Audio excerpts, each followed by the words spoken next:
Magandang araw mga bata! Welcome sa ating panibagong paksa. Muli, ito si Teacher R. Tumayo ang lahat para sa ating panalangin. Shanika, maaari mo bang pangunahan ang ating panalangin? In the name of the Father, the Son, the Holy Spirit. Amen. Angel of God, by the angel then, the Holy Lord, makes me hear. Ever this day, at my side, to lie and guide, Amen. Magandang umaga mga bata! Kumusta naman kayo sa araw na ito? Mabuti naman kung ganun. Masaya akong malaman na kayo ay nasa mabuting kalagayan. Bago kayo umupo, nais ko munang pulutin ninyo ang mga nakakalat na mga basura sa inyong sahig at ayusin ninyo ang inyong upuan. Siguraduhin ninyong nakahanay ito ng maayos. Kung kayo ay tapos na, ay maaari na kayong umupo. Sa pagkataong ito, nais ko munang basahin muna ninyo ang ating pamantayan sa loob ng klase. So ano-ano ang mga ito? Pakibasa mga bata. Ang ating pamantayan sa loob ng klase ay: una, makinig kayong mabuti sa akin upang kayo ay may matutunan sa ating paksa. Pangalawa, maging tahimik at disiplinado. Pangatlo, itaas lamang ang inyong kanang kamay kung kayo ay sasagot at kung may katanungan kayo. Pang-apat, igalang niyo ako bilang isang guro at igalang ninyo ang iyong mga kaklase. Panglima, panatiliing malinis at maayos ang ating silid-aralan upang maayos at walang kalat. Naintindihan niyo ba mga bata? Ngayon ay susuriin ko kung sino ang dumalo at lumiban sa klase. Sasabihin lamang ninyong narito po kung tinatawag ko ang inyong pangalan. Danica, Patrick, Israel, Aaron, Bella, Shael, Hannah, Shanika. Ako'y nagagalak mga bata dahil nandito kayong lahat sa ating klase. So ngayon mga bata, nais kong kunin ninyo ang inyong assignment notebook at ating i-check kung tama ang inyong sagot. Magaling mga bata, lahat kayo ay nakakuha ng perfect score. So bigyan natin ng inyong sarili ng 5 palakpak. 1. Okay. Bago tayo magsimula sa ating panibagong talakayan, balikan muna natin ang ating nakaraang aralin. Mga bata, sino ang nakakaalala kung ano ang ating tinalakay kahapon? Danica. Tama, ang ating tinalakay kahapon ay salitang magkasing kahulugan. Bigyan natin ng palakpak si Danica. Ngayon naman, ano ang ibig sabihin ng magkasing kahulugan? Patrick. Mahusay, Patrick. Ang magkasing kahulugan ay salitang pareho o halos pareho ang ibig sabihin. So, sino naman ang magkapagbibigay ng halimbawa ng mga salitang magkasing kahulugan? Okay. Aaron.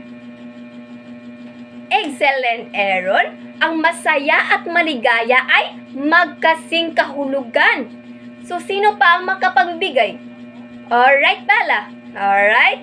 So, ang mabilis at matulin ay halimbawa ng magkasing kahulugan. So, bigyan natin sila ng 5 palakpak. 1, 2, 3, 4, 5. Very good. So, ngayon mga bata, meron akong ditong 5 pasulit na dapat ninyong sagutan. Sino ang makapagbigay ng magkasing kahulugan ng mga sumusunod? So, number 1, ano ang magkasing kahulugan ng maganda? Okay, Shanika. Okay, correct. So, ang magkasing kahulugan ng maganda ay Marikit, tama. Okay, so bigyan natin siya ng fireworks nga palakpak. So, 1, 2, 3. 1, 2, 3. Alright. So, pangalawa, ano naman ang magkasing kahulugan ng tahimik? Okay? Leia, okay? Very good. So, ang magkasing kahulugan ng tahimik ay ang payapa. Very good. Sabihin na natin ng boom plop ni Leia. So, 1, 2, 3. 1, 2, 3. Boom! Okay, so, ano naman ang magkasing kahulugan ng mataas? Alright, Ben. Alright, so, very good. So, magkasing kahulugan ng mataas ay matangkad. Ngayon, number 4 ay ano naman ang magkasing kahulugan ng totoo? Okay, Sandra. Alright. Correct. Ang magkasing kahulugan ng totoo ay tunay. So, panglima ay malakas. So, ano ang magkasing kahulugan ng malakas? Okay, Andrew. Okay, excellent. So, malakas at matatag ay magkasing kahulugan. Magaling mga bata, natutuwa ako dahil naalala pa ninyo ang ating nakaraang paksa. Palakpakan naman natin ang ating mga sarili. Ngayon mga bata, may hinahanda akong isang masayang gawain para sa inyo. Ang gawain na ito ay buuin ang hugis. Ngayon, basahin muna ninyo ang panuto. Panuto. Hanapin ang kaparihan ng inyong piraso at pagsasamahin ito upang makabuo ng isang buong hugis. Pagkatapos, idikit ninyo ito sa pisara. Ngayon mga bata, makinig kayo na mabuti sa mga alintuntuni upang mas maintindihan ninyo ang ating gagawin ngayong araw. Mga alintuntunin. May itinago akong mga piraso ng hugis sa inyong mga upuan. Ang bawat hugis na ito ay hinati ko sa 2. At may nakasulat na mga salita. Hanapin ninyo ang kaparihan ninyong piraso. Siguraduhin makatugma ang mga salita bago ninyo ito pagsamahin. Kapag nabuo na ang hugis, idikit ninyo ito sa pisara. Maliwanag ba mga bata? Handa na ba kayo? Okay, simulan na ninyo ang paghahanap. Okay.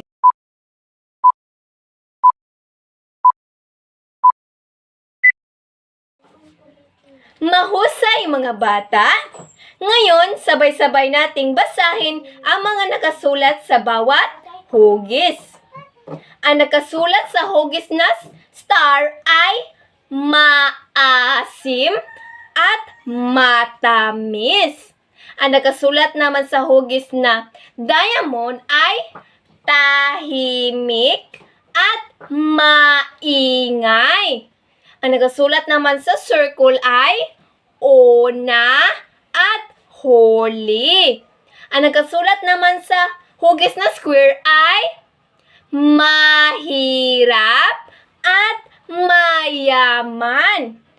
At sa panghuli, hugis na puso ay maayos at magulo. Palakpakan naman natin mga batang ating sarili dahil nahanap at nabuo ninyo ng tama ang 5 hugis ng aking itinatago sa inyong mga upuan. Palakpakan.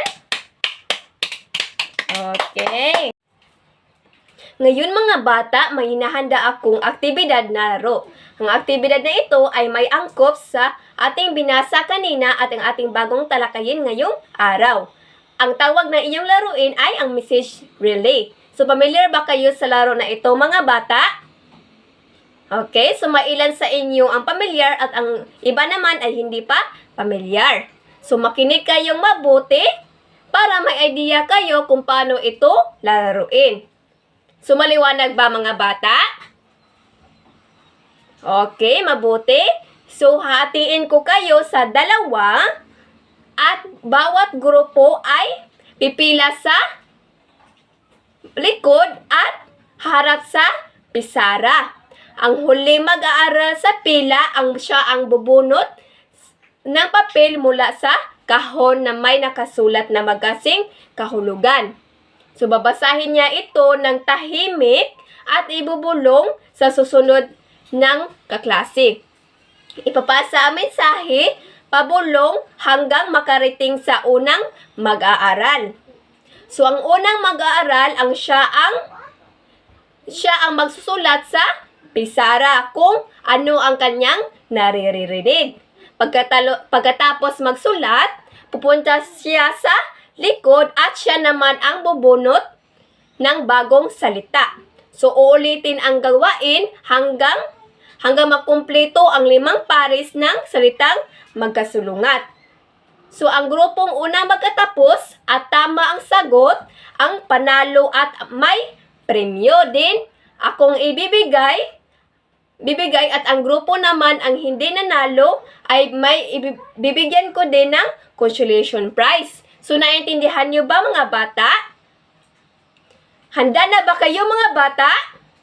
Okay, simulan na ninyo. So, tandaan, kailangan tahimik, mabilis, at tama ang pagpapasa ng mensahe.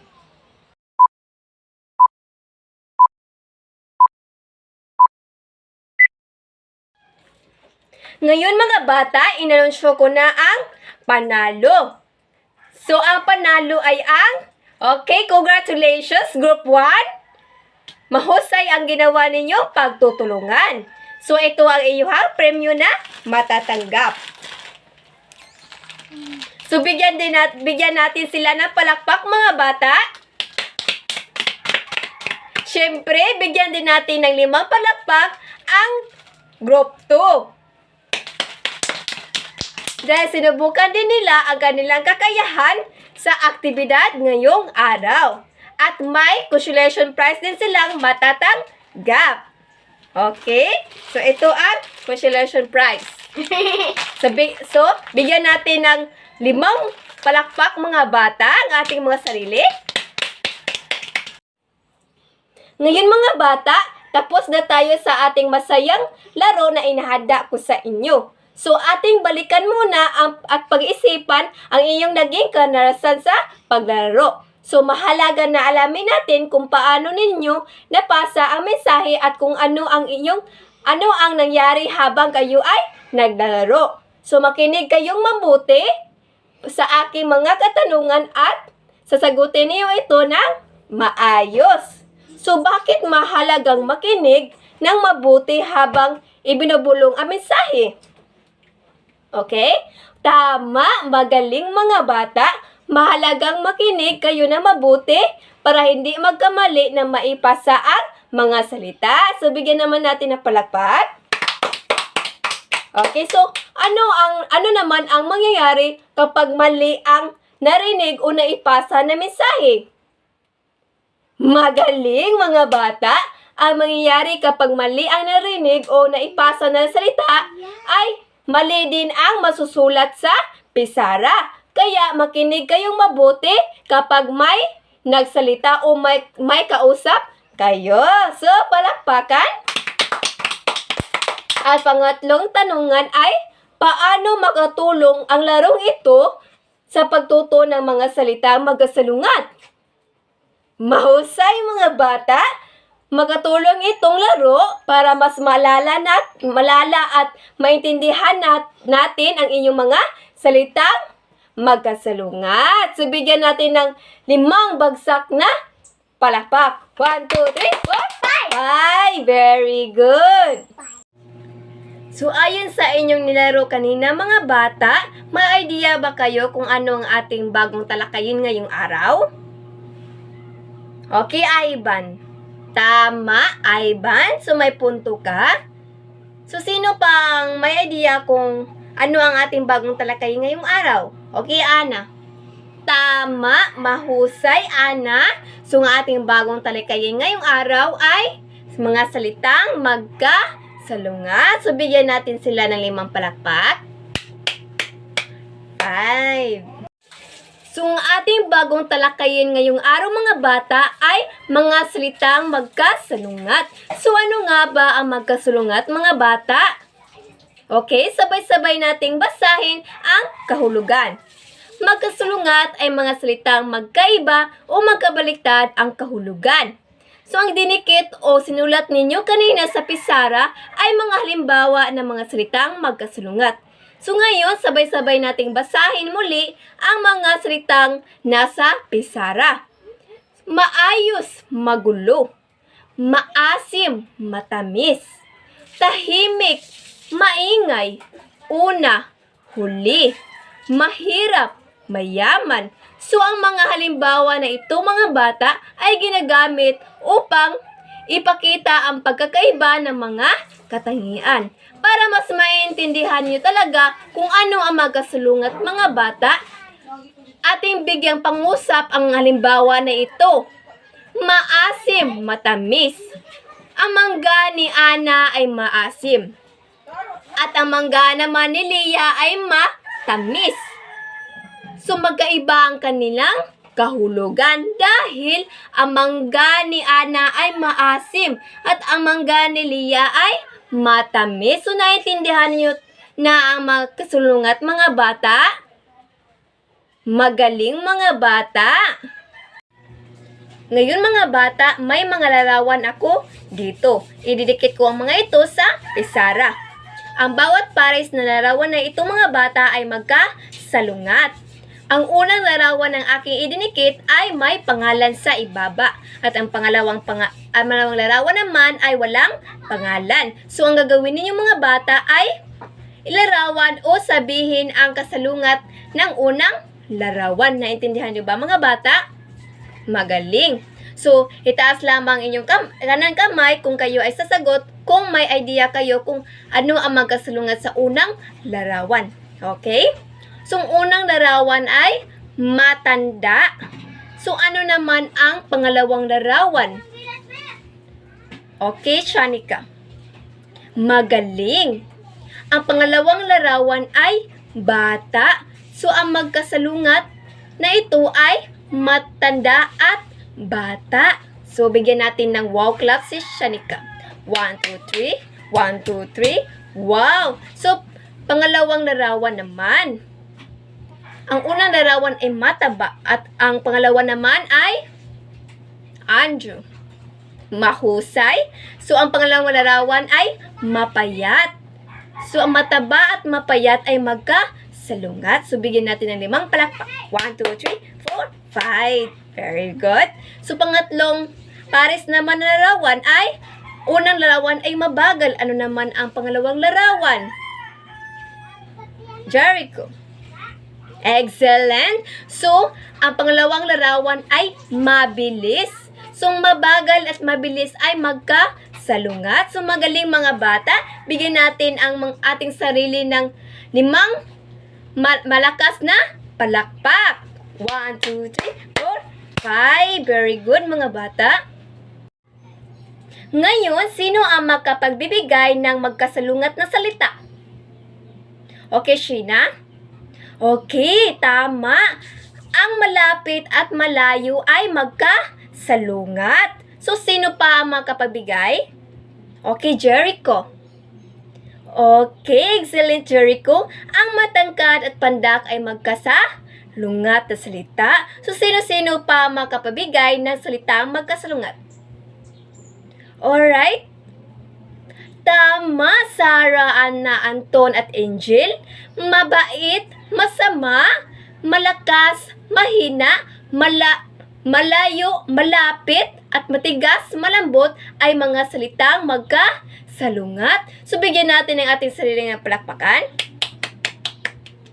Okay, mahusay mga bata, talagang naunawaan na ninyo ang magkasalungat na salita. So ngayon mga bata, upang malaman ko talaga na natutunan na niyo ang salitang magkasalungat, ay meron akong mga katanungan na inyong sasagutin. So itaas lamang ang inyong kanan kamay kung kayo ay sasagot. So, ano ang ibig sabihin ng salitang magkasalungat? Okay, Shera? Tama. So, ang ibig sabihin ng salitang magkasalungat ay salitang magkaiba o magkabaliktad ng kahulugan. So, bakit mahalagang malaman natin ang mga salitang magkasalungat? Okay, Andrew. Excellent, Andrew. So, mahalagang matutunan natin ang salitang magkasalungat upang mas madali nating maiintindihan ang kahulugan ng bawat salita. So, paano makatulong ang mga salitang magkasalungat sa ating pakikipag-usap? Chandria. Excellent. So, nakatulong ang mga salitang magkasalungat upang maging malinaw at maayos ang ating pakikipag-usap. So, bigyan natin ng 5 palakpak ang ating mga sarili. So, ngayon mga bata, dahil naiintindihan na niyo talaga ang ating tinalakay ngayong araw, lumako naman tayo sa ating gawain. Sa gawain na ito mga bata, ako ay kasali dahil may isa sa inyo ay walang kapartner. Ngayon, magbibigay ako sa inyo ng name tag na may nakasulungat na mga salitang magkasalungat. So, idikit ninyo ito sa inyong dibdib. So, habang hinahanap ninyo ang iyong kasalungat, magpatugtog ako. Dapat bago matapos ang tugtog ay nahanap na ninyo ang inyong mga kabarktaran na salita. So, sa akin mga bata ay malinaw na salita. Kung sino ang kasalungat na salita na ito ay punta lang kayo dito sa harap. Naintindihan nyo ba mga bata? Ready na ba kayo? Okay, simulan na ninyong paghanap ng inyong kabarktaran na salita.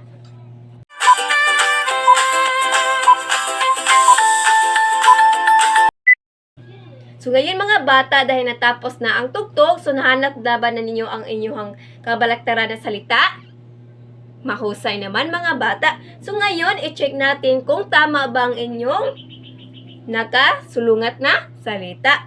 So, ang una ay, magpresenta ay, nasa akin at si Bia. Sa akin ay malinaw na salita. At ang kabiya naman ay malabo na salita. So, magkasulungat ba itong malinaw at malabo na salita, mga bata?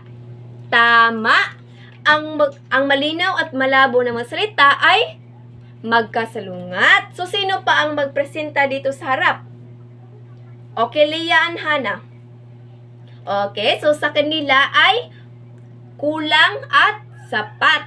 Tama ba ito mga bata? Magkasalungat ba itong sapat at kulang? Magaling mga bata. Sapat at kulang ay magkasalungat na salita. So napakahusay naman ninyo mga bata dahil nabuo ninyo na tama ang mga kabaliktaran na mga salita. Tunay na naiintindihan nyo talaga ang ating tinalakay ngayong araw. So, bigyan natin ng boom clap ang ating mga sarili. So, 1, 2, 3. 1, 2, 3. Boom! Okay?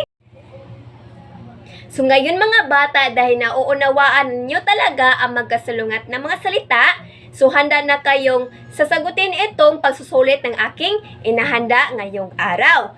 So, basahin muna natin ang panuto.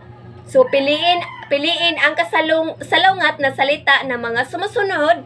Isulat ang titik sa tamang sagot sa patlang. So, isulat nyo ito sa inyong assessment notebook. Maliwanag ba mga bata?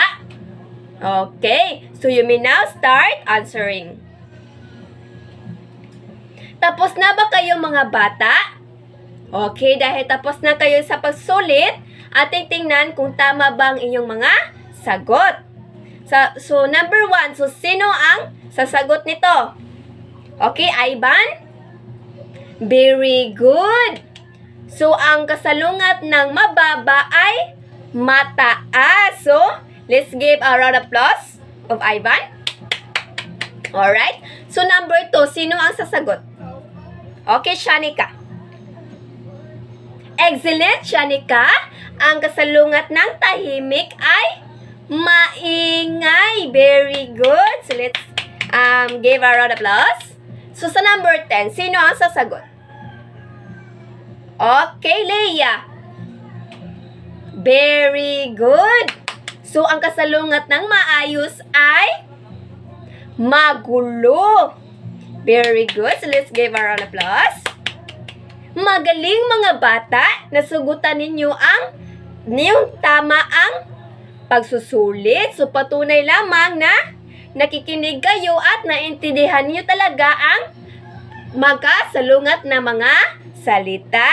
So, let's give a round of applause of ourselves. So, bago kayong umuwi sa inyong bahay mga bata, ay mayroon akong assignment na gagawin ninyo upang lalo ninyong maunawaan ang ating aralin ngayong araw. So, sabay-sabay nating basahin ang panuto. So, mag-isip ng 5 magkasalungat na mga salita, gagawa ng isang pangungusap gamit ang bawat pares.